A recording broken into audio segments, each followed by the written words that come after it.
Demain, la ville sera plus harmonieuse. Créé à la fin des années 60, le Sénia est une zone industrielle à cheval sur 2 communes, Thiais et Orly.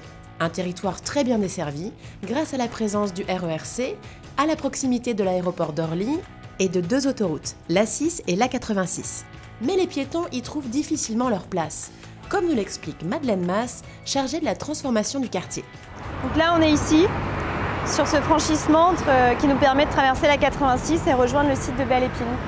Donc là, on voit bien les problématiques de liaison piétonne. Les trottoirs ne sont pas du tout praticables. Donc il va falloir retrouver un langage plus urbain et en tout cas plus apaisé pour pouvoir permettre cette interface entre des territoires habités et puis des territoires productifs.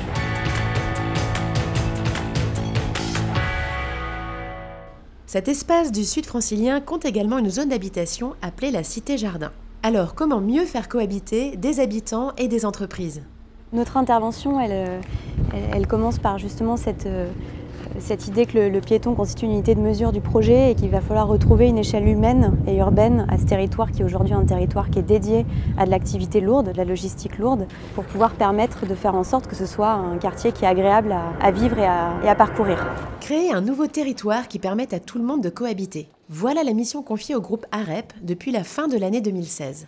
Ce bureau d'études multidisciplinaire travaille au réaménagement des métropoles un peu partout dans le monde.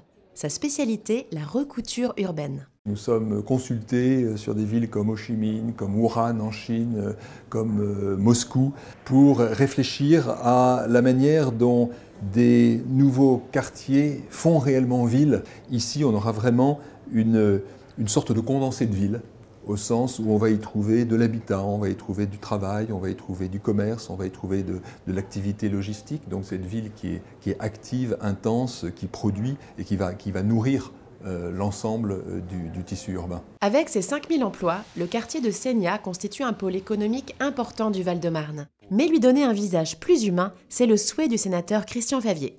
Mais il faut aussi qu'on puisse y avoir les lieux de loisirs nécessaires.